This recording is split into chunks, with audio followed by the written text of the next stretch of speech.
জানতে হবে, কিন্তু এই দুটো কেমিক্যালই এই বন্দুকটাতেও লেগে আছে, দুটোতেই। ডক্টর সালুকে, আপনি তো বলছিলেন এই গানের মধ্যে ওই সেলোটেপের গাম লেগেছিল।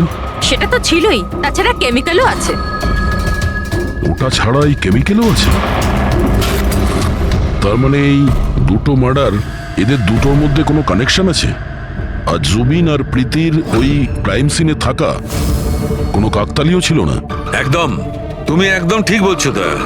তোমার কথা আরো একটা জিনিস প্রমাণ করছে, এই দুটো লাশের উপরই আমি তেলের মতো ফেরোমন পেয়েছি। ফেরোমনস মানে ওই কেমিক্যাল যার থেকে গন্ধ আসে? হ্যাঁ, এই দুটো ভিকটিমেরই এদের দুজনের লাশের মধ্যে একই রকম গন্ধ। একটা ব্যাপার পরিষ্কার, হয়তো দুজনে একই রকম পারফিউম লাগাতো, বা দুজনের খুন একজনই করেছে। জেনারেলি একজন মহিলা লেডিস পারফিউম লাগায়, আর একজন পুরুষ জেন্টস পারফিউম, কিন্তু এই দুজনেই একই রকমের পারফিউম লাগিয়েছে, চান্সটা একটু কম।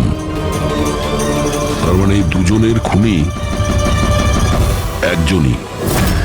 আয়েশার মৃত্যুর ব্যাপারে দুটো কথা জানা গেছে, এক ওর বন্ধু তানিশা বলেছে, আর দ্বিতীয়টা সৌরভ বলেছে। তানিশার কথা অনুযায়ী যে খুনি আয়েশাকে ওই পাপ থেকে পালিয়ে যেতে বলেছিল। পৃথিবীতে এমন কোন খুনি আছে সে যাকে খুন করতে গেছে তাকেই সে বলছে যে তুমি এখান থেকে পালিয়ে যাও? তাহলে খুন করতে গিয়েছিল কেন? না না না না না না, গোলমাল আছে, নিশ্চয়ই কোনো গোলমাল আছে। আর স্যার ওই দ্বিতীয় কথা কোনটা?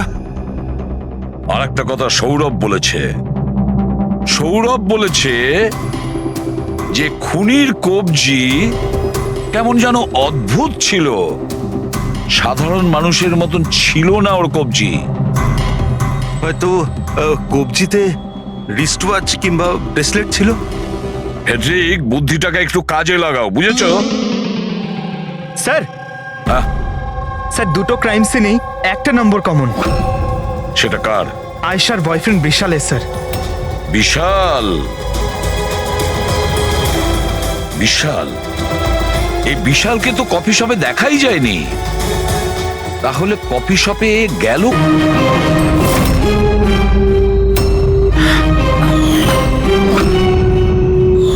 রায়মা দেবী, আপনি আর এখানে? স্যার, এটা আমারই বাড়ি, কিন্তু আপনারা এখানে? ওনাকে কি খুন করেছে সেটা জানতে পেরেছেন? রাইমা, এরা কারা? CID officers. আপনারা প্লিজ ভেতরে আসুন, প্লিজ কাম। সিআইডি? আর স্যার, ইনি আমার হাজবেন্ড, আর এ আমার ছোট ছেলে সন্দীপ। আর বড় ছেলে বিশাল, সে কোথায়? কিন্তু কি হয়েছে স্যার? দেখুন, আসলে ব্যাপারটা হলো ডক্টর যশবন্ত আর আয়েশার খুনে আমাদের মনে হয় হয়তো বিশালের কোনো হাত আছে। এ আপনি কি বলছেন? অভিযোগ প্রমাণিত হয়নি, কাউকে গ্রেপ্তার করতে পারেননি, তো যে কোনো কাউকে ফাঁসিয়ে দেবেন? দেখুন, সিআইডির কাজই হচ্ছে অপরাধী পর্যন্ত পৌঁছানো, নাকি কোনো নিরপরাধীকে ধরে এই কেসটা বন্ধ করে দেওয়া। আপনি দয়া করে একটু বিশালকে ডাকবেন। দাদা খুন করতেই পারে না, আপনারা দয়া করে ওকে ধরে নিয়ে যাবেন না। সন্দীপ, আমরা কিন্তু তোমার দাদাকে এখানে ধরতে আসিনি, আর আমরা এটাও বলিনি যে তোমার দাদা কিছু করেছে। আমরা তো তোমার দাদাকে কিছু প্রশ্ন করব, ব্যাস। আপনারা আমাকে সন্দেহ করছেন? এক মিনিট বিশাল, তুমি ভেতরে যাও, আমি এই সিআইডির লোকেদের তোমায় বিরক্ত করতে দেবো না। দেখুন, সিআইডির কাজে বাধা দেওয়াও কিন্তু একটা অপরাধ, তাই প্লিজ আমাদের নিজেদের কাজ করতে দিন। বিশাল,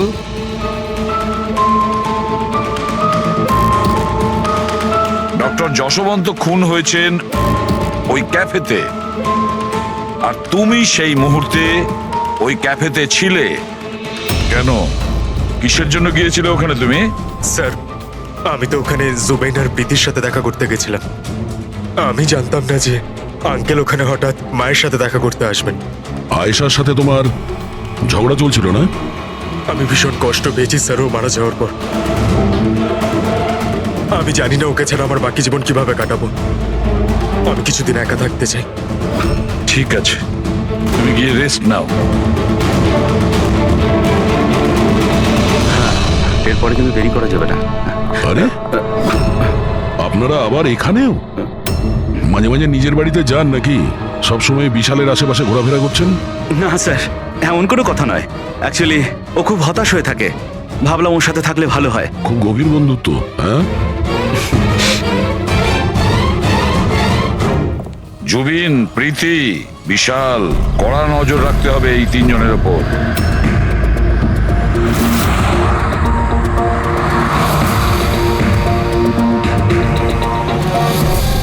তিনজনের বাড়িতে এমন ক্যামেরা ফিট করেছি না স্যার, একটা মাছি ঢুকলেও সব টের পেয়ে যাবো আমরা। তুই যাই বলিস, কাজের লোক, দুধওয়ালা আর সবজিওয়ালা এদের মাধ্যমে গোপন ক্যামেরা বসাবার আইডিয়াটা কিন্তু দারুণ ছিল। ভালো ছিল না? কিন্তু আমার ছিল না, দয়া স্যার ছিল। আচ্ছা, হ্যাঁ, আর উনি আমাদেরকে এখানে বসিয়ে দিয়েছেন যাতে আমরা এখানকার সিসিটিভি ফুটেজ চেক করতে পারি।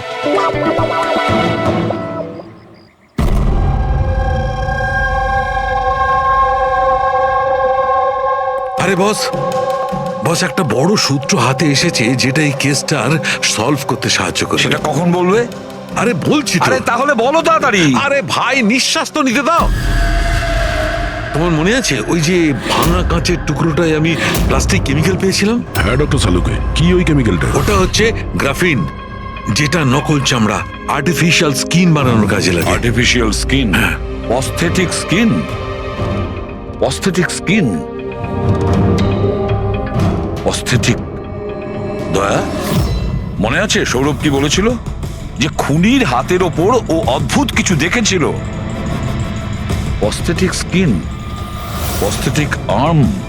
তাহলে কি এই খুন কোনো রোবটের মাধ্যমে হয়েছে? মানে খুনির ওইভাবে সাহায্য চাওয়া এটা তো নয় যে এই খুনটা আনইনটেনশনালি হয়েছে, না চাইতে? না দয়া, অনিচ্ছাকৃত খুন এভাবে হতে পারে না। আর রইল কথা রোবোটিক আর্মের। এই রোবোটিক আর্ম তো কারোর কথা মতোই চলতে পারে, তাই না? আচ্ছা সালুখে, এমন কোন লোক আছে যে এই রোবোটিক আর্ম বলো, অস্থেটিক আর্ম বলো বা রোবোটিক আর্ম বলো, এই সব কিছুর ব্যাপারে খুব ভালো রকম দখল আছে? হ্যাঁ আছে তো, ডক্টর জাসমিন। তাহলে দেখা করা যাক ওই ডক্টরের সঙ্গে।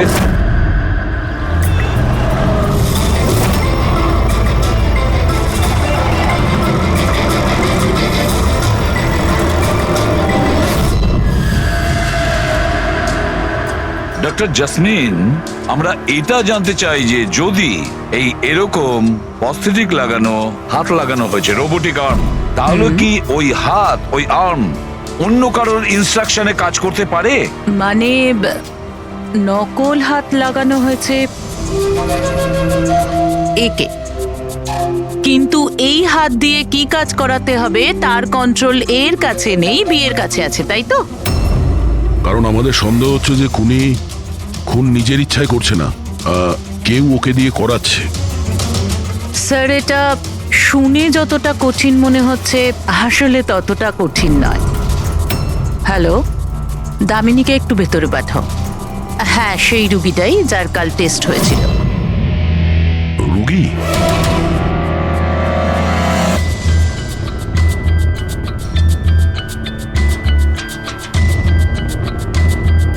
স্যার, দামিনীর ডান হাতটা ফ্যাক্টরিতে কাজ করার সময় মেশিনে কাটা পড়েছিল।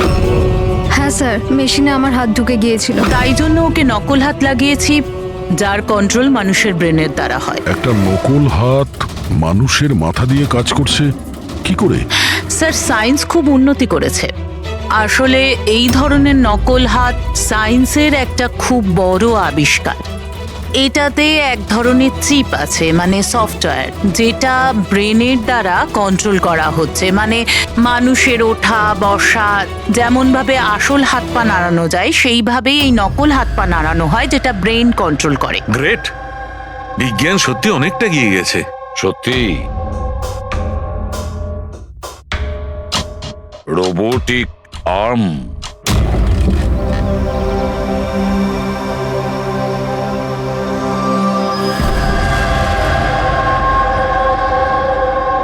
বাই। ওরা ওখানে হাত করছে আর আমরা এখানে গাড়িতে বসে আছি।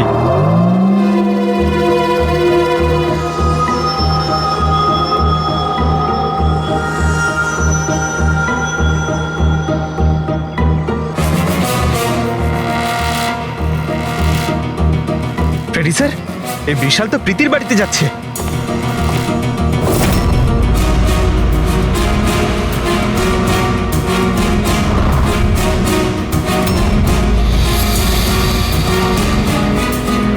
বিশাল, তুমি টেনশন করো না, কেউ কিচ্ছু জানতে পারবে না।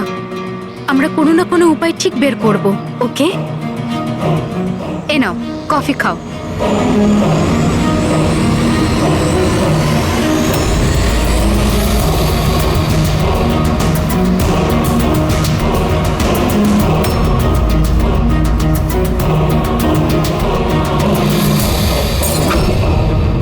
বিশাল, প্রীতি, আরে ওকে। প্রীতি পালাও।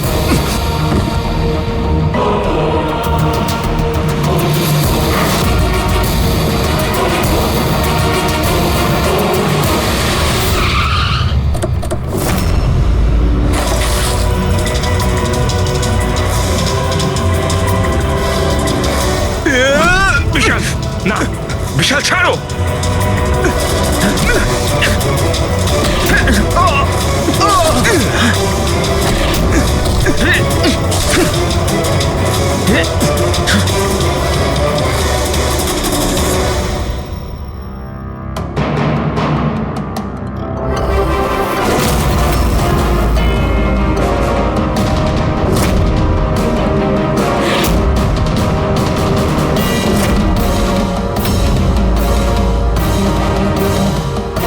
আমি স্বীকার করছি, আয়েশা আর ডক্টর আঙ্কেলকে খুন আমি করেছি স্যার। তুমি এখানে কি করছো? কি হলো? কি হচ্ছে এটা? আমি বুঝতে পারছি না কি হচ্ছে আমার হাতে। কিছু প্রবলেম? কি হচ্ছে বলছো না কেন কিছু? ডাক্তারের কাছে নিয়ে যাব? এটা কি করছো? এটা কি করছো? আয়েশা পালাও এখান থেকে, পালাও, আমি বলছি তোমাকে পালাও আয়েশা।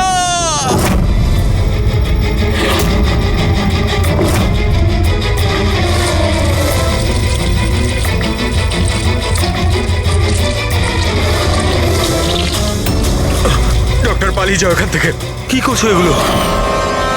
আমি কি করবো স্যার, আমার নিজের হাতের উপরে কোনো কন্ট্রোল নেই। কি? তোমার হাত তোমার কন্ট্রোলে থাকে না? এর মানেটা কি? জানি না, হঠাৎ করে মাঝে মাঝে কি হয়ে যায়। সেই কারণে তুমি আয়েশাকে ওখান থেকে চলে যেতে বলেছিলে? হ্যাঁ স্যার, আমি আয়েশাকে ওখান থেকে পালাতে বলেছিলাম। আয়েশা পালাও এখান থেকে, পালাও। আর আমি অনেকবার চেষ্টা করেছিলাম যাতে আমি ডক্টর আঙ্কেলের কোনো ক্ষতি না করি। ডক্টর, পালাও এখান থেকে তুমি। একটা কথা বলো, কেন গিয়েছিল তুমি ওই ক্যাফেতে? আমি ওখানে ডক্টর আঙ্কেলের কাছে আমার হাত ঠিক করাতে গেছিলাম, আর জুবেইন, প্রীতি আমাকে সাহায্য করছিল, কারণ আমি আমার বাড়িতে বলতে পারতাম না যে আয়েশাকে আমি নিজের হাতে খুন করে দিয়েছি স্যার। আমি জানি স্যার, আমার কথায় বিশ্বাস করাটা খুবই কঠিন, কিন্তু সত্যি এটাই, খুন আমি নয়, বরং আমার হাত করেছে। ডক্টর জাসমিন, বিশাল যা যা বলছে সেটা সত্যি? আমি বলতে চাইছি যে এটা কি সম্ভব যে একটা রোবোটিক আর্ম নিজে থেকেই ডেভেলপ করে আর সেই কারণেই তার মনে হয়েছে যে খুন করা যেতে পারে? চান্সেস কম স্যার, কিন্তু হ্যাঁ, হাতের ভেতরে লাগানো এই চিপকে কেউ যদি হ্যাক করে তাহলে হতে পারে। কি? প্রস্থেটিক হাতে লাগানো সফটওয়্যার হ্যাক করা যায়? হ্যাঁ দাদা, হ্যাক হতেই পারে, এটা পসিবল। যখন হ্যাকার এই নকল হাতের চিপ হ্যাক করে, তখন এই নকল হাতটা তার ব্রেন দ্বারা কন্ট্রোল হয় না যার শরীরে এটা লাগানো আছে, বরং এই নকল হাতটা কন্ট্রোল হয় হ্যাকারের ব্রেন দ্বারা। তার মানে কেউ একজন বিশালের এই রোবোটিক আর্মের সফটওয়্যারটা হ্যাক করেছিল আর তারপরে ওকে দিয়ে খুন করায়। স্যার, এর থেকে ভালো তো আমি এক হাতেই আমার সারাটা জীবন কাটিয়ে দিই। যে হাতটা অন্যদের জীবন কেড়ে নিচ্ছে, এরকম হাত আমার চাই না স্যার। বিশাল, একটা কথা বলো, তোমার এই হাত তোমাকে বলছে যে সেই কাউকে মারতে চায়, তখন তুমি কি ভাবো? তখন তোমার মনের অবস্থা কি হয়? কি চলে তোমার মাথার ভেতরে? স্যার, 2-3 মিনিট সময় লাগে। আমি পুরোপুরি ভাবে চেষ্টা করি আমার হাতকে কন্ট্রোলে আনার, কিন্তু 2 মিনিট পর আমার হাতই জিতে যায় স্যার।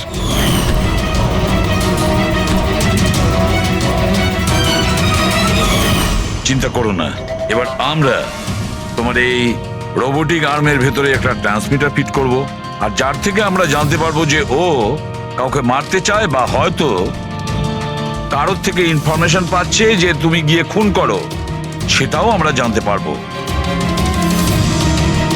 আচ্ছা বিশাল, একটা কথা বলো, তোমার আসল হাত হারালে কি করে?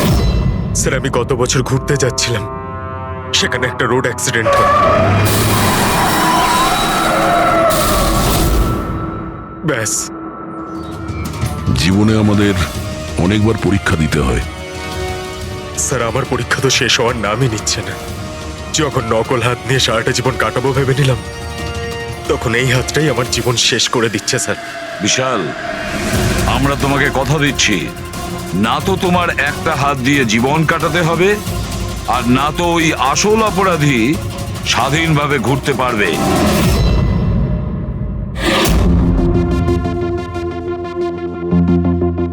বিশাল, অপরাধী প্রথমে বিশালকে দিয়ে আয়েশাকে খুন করায়। আয়েশা, যাকে বিশাল খুব ভালোবাসতো, এরপরে খুন করায় ডক্টর যশবন্তকে, যে বিশালকে সাহায্য করত। এরপরে প্রাণ নিতে চেষ্টা করে প্রীতির, যে বিশালের বন্ধু ছিল। এরা প্রত্যেকেই হলো বিশালের শুভাকাঙ্ক্ষী, আর এরা প্রত্যেকে বিশালের আপনজন। সবাই বিশালের খুব কাছের মানুষ। তাহলে এই অপরাধী কে হতে পারে?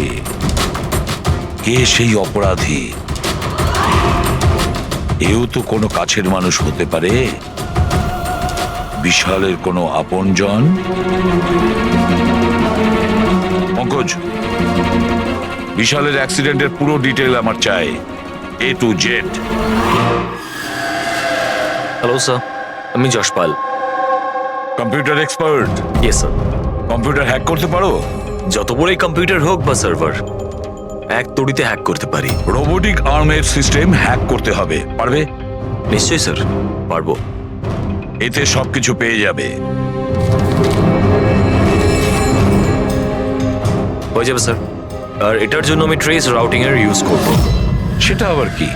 হ্যাঁ স্যার, এই টেকনোলজিটার সাহায্যে বিশালের আশেপাশে প্রত্যেকটা কম্পিউটারকে আমি দেখতে পাবো। মূলত মেশিনের মধ্যে যে হোস্ট নেম আর অ্যাড্রেস থাকে, সেটাকেই হ্যাক করতে হয়। আচ্ছা। আর ট্রেস রাউটিং এর সাহায্যে আমরা শহরের যে কোনো জায়গায় বসে থাকা যে কোনো হ্যাকারকে খুব ইজিলি খুঁজে বের করতে পারবো। ফ্যান্টাস্টিক। আর যে বিশালের রোবোটিক আর্মের সিস্টেম হ্যাক করেছে, এবার আমরা ওর সিস্টেমকে হ্যাক করব।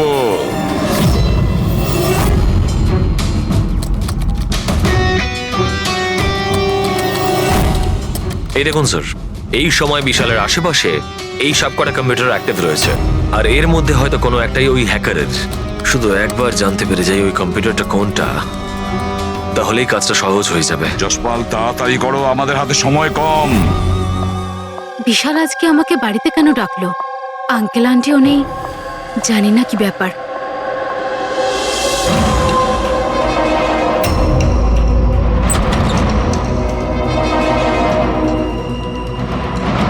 বিশাল, বিশাল। প্রীতি, তুমি জানো যে আমি তোমাকে মারার চেষ্টা করেছি, তবুও তুমি আমার কাছেই এলে। বিশাল, তুমি তোমাকে ফোন করে এখানে ডাকলে? আমি? হ্যাঁ। আমি কখন ডেকেছি? তুমি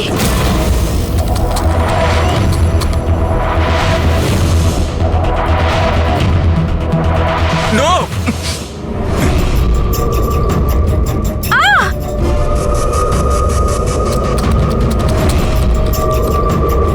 পালাও প্রীতি!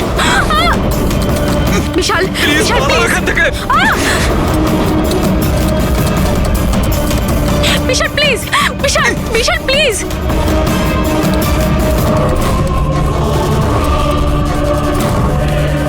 ইয়েস স্যার, ওই হ্যাকারের লোকেশন পেয়ে গেছি।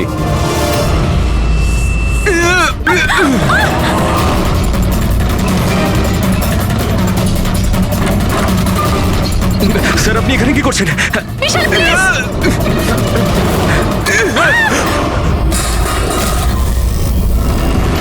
অনেক হয়েছে হ্যাকিং।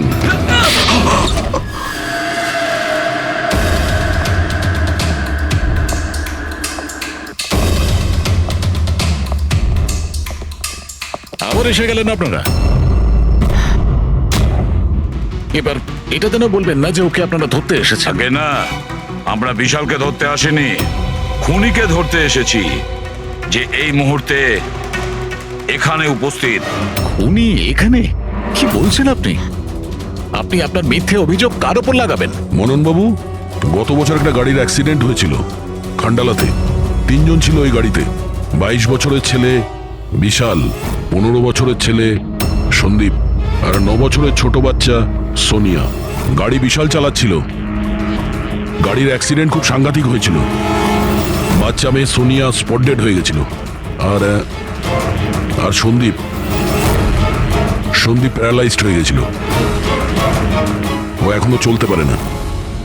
এসব আপনি কি করে জানলেন আঙ্কেল? ওই অ্যাক্সিডেন্টে সব থেকে কম আঘাত লেগেছে বিশালের, তবে যে আঘাতটা লেগেছে সেটাও কম নয়। বিশালের নিজের হাতটা হারাতে হয়েছে। আর তাছাড়া বিশাল আপনার সৎ ছেলে, তাই না? স্যার, বিশাল আমার কাছে নিজের সন্তানের মতোই। আমি আপনাকে রিকোয়েস্ট করছি, আপনি বিশালকে আমার সৎ ছেলে বলবেন না। আই এম সরি মদন বাবু, যদি সব বাবা আপনার মতন ভাবতো তাহলে তো ভালোই হতো। যদি রায়মা দেবী এভাবে ভাবতেন। কি রায়মা দেবী?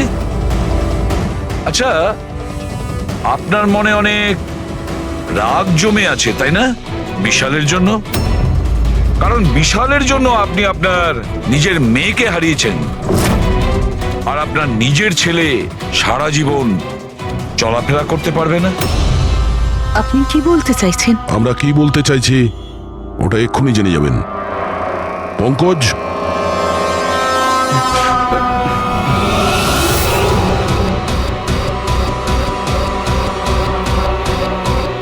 সরি আন্টি,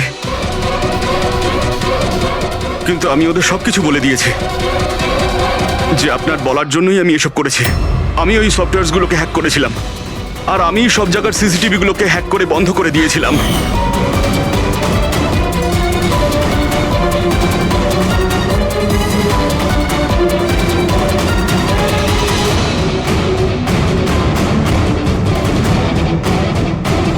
বিশালের থেকে প্রতিশোধ নেওয়ার জন্য আমি ওর গার্লফ্রেন্ডকে মেরেছিলাম। তারপরে ওই ডক্টরকে, যে বিশালকে হেল্প করত, তারপর প্রীতির উপরে আক্রমণ। এসব করার জন্য আন্টি আমাকে অনেকগুলো টাকা দিয়েছিলেন। তুমি যে এতটা নিচে নেমে যাবে আমি ভাবতেও পারিনি। ঠিক আছে, সত্যিটা যখন আপনাদের সামনে এসেই গেছে, তখন আমি আপনাদের সবাইকে এটাও বলছি যে আমি তোমাকে মারার পর ওকেও মারতে চেয়েছিলাম।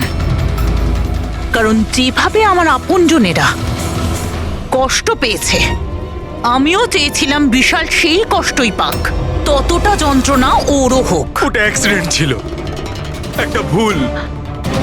ভুল? তোমার একটা ভুলের জন্য আমার সারা জীবন অন্ধকার হয়ে গেছে। তুমি রাশ ড্রাইভিং করেছিলে, আর শাস্তি কারা পেল? আমি আর আমার সন্তানেরা। মা, আমি তোমাকে শুধু নিজের মা নয়, ভগবান ভেবেছিলাম। যদি আমাকে শাস্তি দিয়েই তুমি শান্তি পেতে, তাহলে আমাকে অন্তত একবার বলতে পারতে। হাসি মুখে আমি জীবন দিয়ে দিতাম। আমি তোমার জীবনটা চাইনি, আমি তো তোমাকে বাঁচিয়ে রেখে কষ্ট দিতে চেয়েছিলাম। আর আপনারা সবাই আমাকে দোষ দিতে পারেন না, কারণ আমি যা করেছি সেটা আমার মায়ের মমতার জন্য করেছি। রায়মা দেবী, মা শব্দের অর্থ আপনি জানেন না, সেজন্যই আপনি এত বড় অপরাধ করেছেন।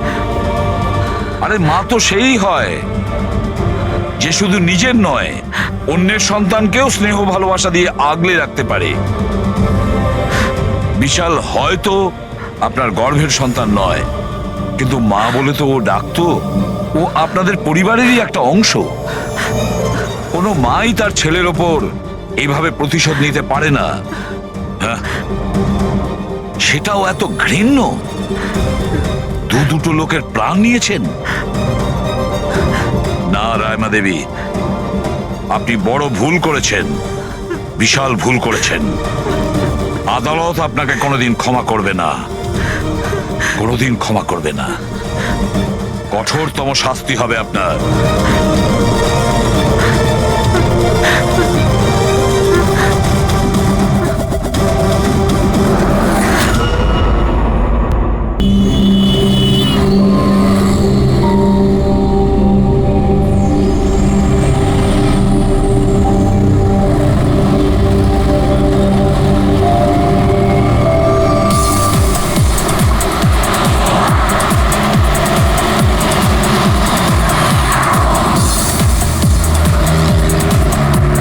আরে সাহেব সাহেব সাহেব সাহেব, এটা নিন না। আরে দেখুন না দেখুন না দেখুন না, একটু ধরে দেখুন না, অনেক ডিসকাউন্ট পাবেন। অর্ধেক দামে দিয়ে দেবো আমি। না, না, চাই না। আরে একবার দেখুন না, অনেক ভালো কোয়ালিটির এটা। আরে ভাই, একবার আরে বললাম না, দেখুন না চাই না। দেখুন না, কোয়ালিটি দেখুন না। আরে শুনুন না ম্যাডাম, দেখুন না, আরে কোয়ালিটিটা দেখুন। ম্যাডাম কিনুন না, ভালো কোয়ালিটির এগুলো, খুব ভালো কোয়ালিটির ম্যাডাম। আরে কেন বিরক্ত করছো ভাই? একবার তো বললাম চাই না। ও ও, ও দাদা, এই ম্যাডামের মনে হয় কিছু একটা হয়েছে। আরে কিচ্ছু হয়নি ওর। আরে দেখুন না, ঘুমোচ্ছে। ওনার ঘাট থেকে রক্ত বেরোচ্ছে। কি? হ্যাঁ, দেখুন ওনার রক্তে ভেসে যাচ্ছে। ওই যে, ওই দেখুন দেখুন, ওই যে সুচি?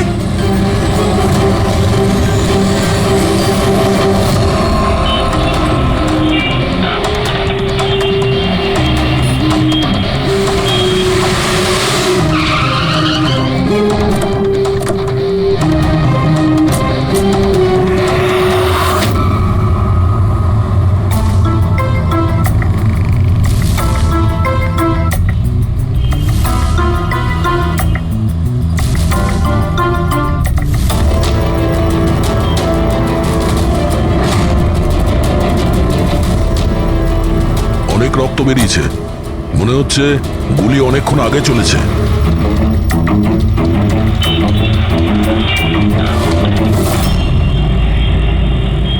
এসব কি করে হলো মিস্টার আশুতোষ।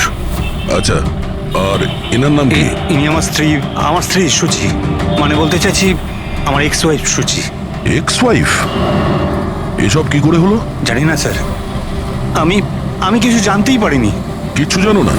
তোমার এক্স ওয়াইফ তোমার পাশের সিটে বসেছিল, গুলি চললো, তুমি কিচ্ছু জানো না? এটা কি করে সম্ভব? আমার হাজব্যান্ড কখনো মিথ্যে বলেন না। উনি যখন বলছেন উনি জানেন না, আই এম শিওর যে উনি কিছু জানেন না। আপনি আমি মিহিকা, ওনার প্রেজেন্ট ওয়াইফ। মিস্টার আশুতোষ, যখন সুচির গুলি লাগে আর পিছনের কাঁচটা ভেঙে যায়, তখন নিশ্চয়ই শব্দ হয়েছিল। আর আপনি আমাদের বলছেন আপনি কিছুই জানেন না। আসলে গাড়ির মধ্যে খুব জোরে মিউজিক সিস্টেম বাজছিল আর সুচি ঘুমিয়েছিল। আমি কিচ্ছু বুঝতে পারিনি। ওই লোকটা কিছু জিনিস বিক্রি করতে এসেছিল। ও যখন আমাকে বললো তখন আমি বুঝতে পারলাম কি সুচি। গাড়িতে মিউজিক চলছিল আর সূচি ঘুমিয়ে পড়েছিল। অদ্ভুত, প্রায়শই লোকেদের ঘুম একটু আওয়াজেই ভেঙে যায়, আর এত লাউড মিউজিকে সূচি ঘুমোচ্ছিল। স্যার, আপনাদের কথা থেকে বোঝা যাচ্ছে যে আপনারা আমাকেই সন্দেহ করছেন। স্যার, আমি এটা কেন করব? সুচি আর আমার ডিভোর্স নিশ্চয়ই হয়েছিল, কিন্তু আমরা ভালো বন্ধু ছিলাম আর আমাদের যোগাযোগও ছিল। আপনি দীনেশকে জিজ্ঞাসা করে নিন। দীনেশ? স্যার, আমি সুচির ভাই। ও ঠিকই বলছে স্যার, ডিভোর্সের পরেও ওর আর সুচির মধ্যে খুব ভালো সম্পর্ক ছিল, কখনো কোনো ঝামেলা হয়নি। আচ্ছা, তো আপনারা কোথায় যাচ্ছিলেন বলুন তো? আমাদের মেয়ে রুহি বোর্ডিং স্কুল থেকে ফিরছিল। তাহলে এই সুচি কি গাড়িতে ওঠার পরেই ঘুমিয়ে পড়ে নাকি পরে? স্যার, ব্যাপারটা হলো আমাদের মধ্যে একটু আগে ঝগড়া হয়েছিল। আশুতোষ, রুহি স্কুল খুব ভালো, এই স্কুল চেঞ্জ করার কোনো দরকারই নেই। সুচি, এই স্কুলটার টাকা পয়সা খুব বেশি, আমি এর ফিসটা জোগাড় করতে পারবো না। কিন্তু আমি করতে পারি, আর আমি আমার মেয়ের এডুকেশনে কোনো কম্প্রোমাইজ করব সুচি, না। আমি তোমার থেকে টাকা নিতে পারবো না। কেন? ও, তোমার মেল ইগো চলে আসে তাই না, যে আমি তোমার থেকে বেশি ইনকাম করি? জানো, আমাদের ডিভোর্সের কারণ এটাই, যে একটা মেয়ে একটা ছেলের থেকে বেশি ইনকাম করে। সাফল্যটা মনের ব্যাপার, এটা স্বামী স্ত্রীর প্রতিযোগিতা নয়। তোমার সাথে কোনো তর্ক করতে চাই না, না এই ব্যাপারে কোনো কথা বলতে চাই। রুহি এই স্কুলেই থাকবে। তারপর আমাদের মধ্যে আর কোনো কথা হয়নি। আমার মনে হয়েছিল ঘুমিয়ে পড়েছে। আচ্ছা, এই যখন ঝগড়া হচ্ছিল তখন গাড়ি কোথায় ছিল, মানে কোন এলাকায়? স্যার, লিংক রোডের সিগন্যালে। কেপি থিয়েটারের পাশেই। আর তারপর কোন রাস্তায় গেছিলেন আপনারা? সেখান থেকে স্যার আমি লেফট নিলাম, ওই সামনে ফ্লাইওভারটা আর দেখে। সোজা এখানে চলে এসেছেন? হ্যাঁ স্যার। তার মানে প্রায় 2 কিলোমিটার এই গাড়িটা চলেছে। তার মানে 2 কিলোমিটারের মধ্যেই কোথাও গুলি চলেছে সুচির ওপরে। পঙ্কজ, একটা কাজ করো তো, কেপি থিয়েটার থেকে এইখানে 2 কিলোমিটার অবধি চেক করে দেখো তো, যদি কোথাও কিছু প্রমাণ পাওয়া যায়, মানে কোথাও কাঁচের টুকরো পড়েছে কিনা দেখে নিও, ঠিক আছে? আর হেঁটে যেও। 2 কিলোমিটার স্যার? হেঁটে যাও। গুলিটা অদ্ভুত অ্যাঙ্গেল থেকে লেগেছে, এই নিচে, মানে গুলিটা উপর থেকে নিচে এসেছে, মানে যে গুলি চালিয়েছে তার হাত উঁচু করতে হয়েছে ফায়ার করার সময়। খোলা রাস্তায় কেউ গুলি মেরেছে আর কেউ দেখেনি? হতে পারে খুনি একটু দূরে ছিল, তাও গুলি করা খুবই মুশকিল ছিল এই চলন্ত গাড়িতে, আর তাও তখন যখন খুনি হয়তো গাড়িতে বা কোনো বাইকে ছিল। তবে এইভাবে গুলি করাটা কিন্তু সহজ নয় দয়া।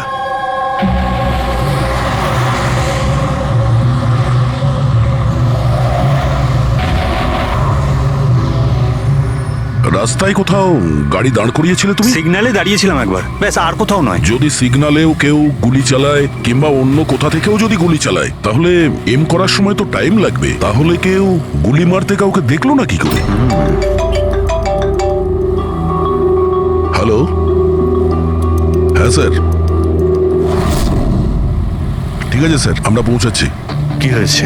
এসিপি স্যারের ফোন ছিল, আর একটা লাশ পাওয়া গেছে কামরি ব্রিজের নিচে।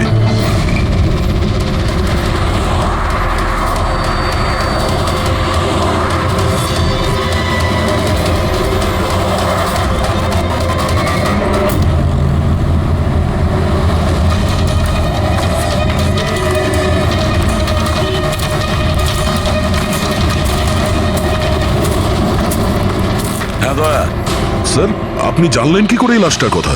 লোকাল পুলিশের কাছে আশেপাশের লোক কমপ্লেন জানিয়েছে, 2 ঘন্টা আগেই লাশ দেখেছে। মাথার পিছনে একটা চোট আছে আর পিঠের পিছনেও একটা গুলির চিহ্ন আছে। স্যার, একটা কথা মাথায় ঢুকছে না, কেউ একে এখানেই মেরেছে নাকি অন্য কোথাও মেরে এখানে নিয়ে এসেছে? দেখতে হবে ফেডরিক। স্যার, রাস্তায় একটা বাইক পাওয়া গেছে, আমার মনে হচ্ছে এই লোকটারই বাইক হবে।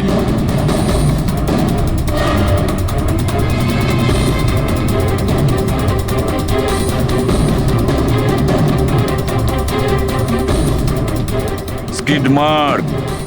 স্যার, মনে হচ্ছে এই লোকটা বাইকে যাচ্ছিল, কেউ পেছন থেকে গুলি করে দিয়েছে। ডিসব্যালেন্স হয়ে গেছে, গাড়ি বাইক স্কিড হয়ে এখানে কারোর সঙ্গে ধাক্কা লাগিয়েছে, আর ওর বডি এখানে নিচে পড়ে গেছে। মাথায় চোট ওই সময় লেগেছে স্যার।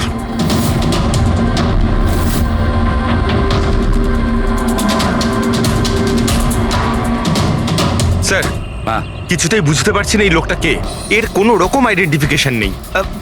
আমি মিসিং পার্সনস ব্যুরোতে জিজ্ঞেস করে দেখবো কি? ফেডরিক, এত তাড়াতাড়ি কেউ মিসিং পার্সনস ব্যুরোতে রিপোর্ট করে না। একটা কাজ করো, আরটিওতে গিয়ে এই বাইকের রেজিস্ট্রেশন চেক করো, ওখানেই সমস্ত ডিটেলস পাওয়া যাবে যে মালিক কে। ওই কেসটার ব্যাপারে কি হলো কিছু জানতে পারলে? না স্যার, খুব অদ্ভুত কেস, বুঝতে পারছি না গুলি কে চালিয়েছে আর কোথা থেকে। পুরো এলাকাটা খুঁজে দেখেছি স্যার, কিন্তু কিচ্ছু পাইনি। ট্রাফিক পুলিশরা কি বলছে? স্যার, ট্রাফিক পুলিশ, ওখানে দোকানদার যারা দাঁড়িয়ে ছিল তাদের সবাইকে জিজ্ঞেস করেছি, কেউ খুনির ব্যাপারে কিচ্ছু জানে না। তাহলে সূচির ওপর গুলি চললো কোথা থেকে? দেখতে হবে। স্যার, আমি বলেছি তো আপনাদের, আমি জানি না সুচির গুলি কখন লাগলো, কিভাবে লাগলো। আশুতোষ, দীনেশ, মিহিকা, সুচির খুব কাছের না তোমরা তিনজন, কি তাই তো? তাহলে এটা বলো, সুচির মৃত্যুতে তোমাদের তিনজনের মধ্যে কার লাভ হতে পারে? তার মানে স্যার? স্যার, আমরা ওকে কেন মারতে যাব? ও স্যার, ও আমার নিজের বোন ছিল স্যার, নিজের বোন। আমি নিজের বোনকে কেন মারতে যাব? কোটি টাকা পাওয়ার জন্য। আবার কি কোটি টাকা পাওয়ার জন্য? এতে আমার কি লাভ হতো স্যার? আমার আর সুচির তো আগেই ডিভোর্স হয়ে গেছে। হতে পারে ডিভোর্সই ওই কারণটা। ডিভোর্সের পরেও আমি আর সুচি অত্যন্ত ভালো বন্ধু ছিলাম, বন্ধুর মতোই মিশতাম আমরা। এটাও তো হতে পারে যে তোমার প্রথমা স্ত্রীর সঙ্গে যে সম্পর্ক ছিল সেটা হয়তো দ্বিতীয় স্ত্রীর পছন্দ ছিল না, স্যার আপনি এসব কি বলছেন? ওদের মধ্যে ভালো সম্পর্ক ছিল, তাতে আমার কি? ওদের দুজনকে নিয়ে আমার কোনো প্রবলেম ছিল না, আমি ইনসিকিউর নই। যদি তোমাদের তিনজনের মধ্যে কেউ সূচিকে না মেরে থাকে, তাহলে সূচিকে কে মেরেছে? কে মেরেছে? আমি বলছি আপনাকে, সূচি একটা এনজিওতে কাজ করত। ও ওখানে একজন অ্যাকাউন্টেন্টের পর্দা ফাঁস করে দিয়েছিল, কারণ ওই মেয়েটা টাকা পয়সা নিয়ে গন্ডগোল করছিল। তোমার মনে হচ্ছে শেলির হাত হতে পারে এই সবের পেছনে? Yes sir. ওকে অনেকবার হুমকিও দিয়েছিল। স্যার আমার তো মনে হচ্ছে কি এ কাজটা হয়তো পৃথ্বীর হতে পারে। আচ্ছা, এই পৃথ্বী কি? খুবই খুবই অসভ্য ধরনের লোক, ওই রোমিও টাইপের। সূচি পুলিশকে কমপ্লেনও করেছিল ওর বিরুদ্ধে, কিছুদিনের জন্য জেলেও গেছিল। ঠিক আছে, তোমরা তিনজন যেতে পারো। Thank you sir. Thank you sir. Thank you sir.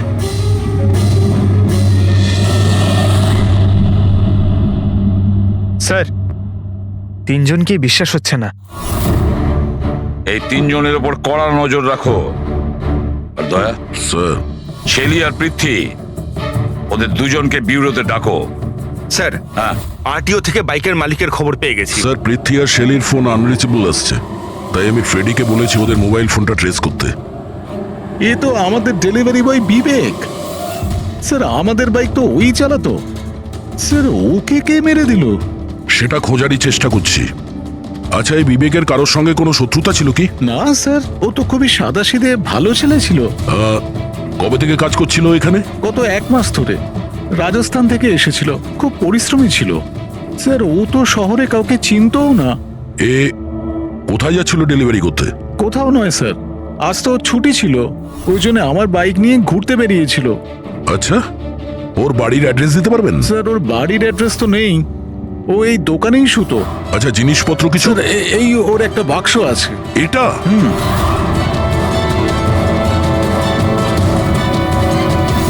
Sir, এই লোকটার বক্স আর সবকিছু চেক করলাম, তাতেই সার্কাসের প্যাম্পলেট ছাড়া কিছুই পেলাম না। হয় ও সার্কাস খুবই পছন্দ করত, না হলে নিজের ফ্রি টাইমে প্যাম্পলেট বানিয়ে টাকা রোজগার করত। এটা এমন একটা মার্ডার যাতে কোনো সাসপেক্টই নেই। আচ্ছা, বিবেকের মতো এই ধরনের গরিব লোকদের মেরে কার কি লাভ হতে পারে? সেটাই তো। আর ওদিকে সূচি, দ্বিতীয় মার্ডার, যারা সন্দেহের তালিকায় অগণিত, তাদের মধ্যে যে কেউ গাড়ির সামনে গিয়ে গুলি করে মারতে পারে সূচিকে। না বস, আই এম সরি, বাট আমি তোমার সঙ্গে একমত হতে পারছি না। কোন কথা? সেটা এই যে কেউ একে পাশ থেকে গুলি করেছে। তার মানে? স্যার তার মানে এটা। আরে এটা তো রাইফেলের গুলি। হ্যাঁ স্যার, আর এই গুলিটা সূচির গলায় এই এদিকে এখানটা আটকে ছিল। গুলি রাইফেল থেকে চললে তো অনেক দূর থেকে চালানো হয়েছে। হ্যাঁ একদম ঠিক, দূর থেকেও আর উঁচু থেকেও, এইসব আমি বলছি। এই দেখো বস, 50 ডিগ্রি অ্যাঙ্গেল থেকে সূচিকে গুলি করা হয়েছে। গুলি এখান থেকে এসেছে, কারের কাঁচের জানলা ভেঙেছে আর গিয়ে এর গলায় লেগেছে। এই গুলি যে অ্যাঙ্গেল থেকে চলেছে ডক্টর, কত দূর থেকে চলেছে এই গুলিটা? এই ধরো 70 ফিট দূর থেকে। তার মানে কোনো উঁচু বিল্ডিং থেকে চালানো হয়েছে। সে তৈরি হয়ে বসেছিল বিল্ডিং এর ওপরে গুলি চালানোর জন্য। একটা কাজ করো, ওই এরিয়ার ম্যাপটা বের করো। গুলি গাড়ির বাঁদিক থেকে এসেছিল, আর বাঁদিকে প্রায় অনেকগুলো এরকম বিল্ডিং আর হাই রাইজ টাওয়ার আছে স্যার।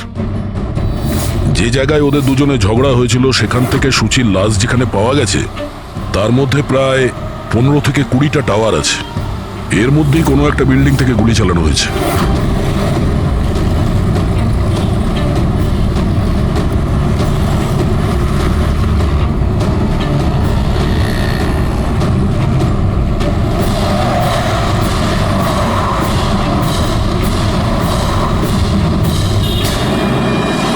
বাস ঠিক আছে।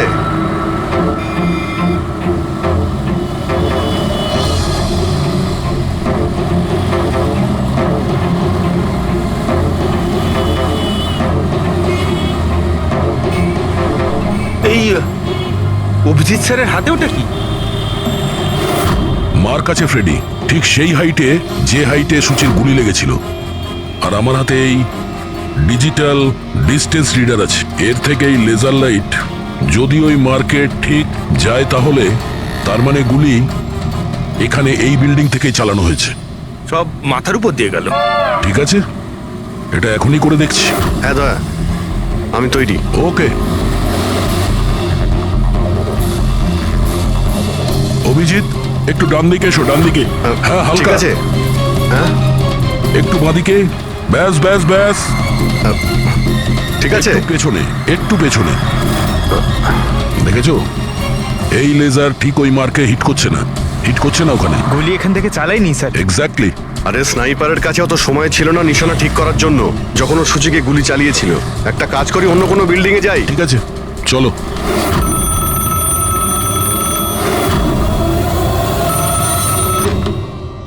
হ্যালো। হ্যাঁ হ্যালো, আচ্ছা এটা কি ফ্যান্টাসি সার্কাস জয়পুর রাজস্থানের অফিস? হ্যাঁ ঠিকই, বলুন। দেখুন, আমি মুম্বাই সিআইডি থেকে এসিপি পদ্মুমান বলছি। আপনার ওখানে কোনো বিবেক নামে কেউ কাজ করতো? হ্যাঁ হ্যাঁ, বিবেককে আমি চিনি তো। ও এই সার্কাসেই কাজ করতো। কেন, কি হয়েছে? কি কাজ করতো বলতে পারবেন আপনি? দেখুন স্যার, আপনার সঙ্গে সারা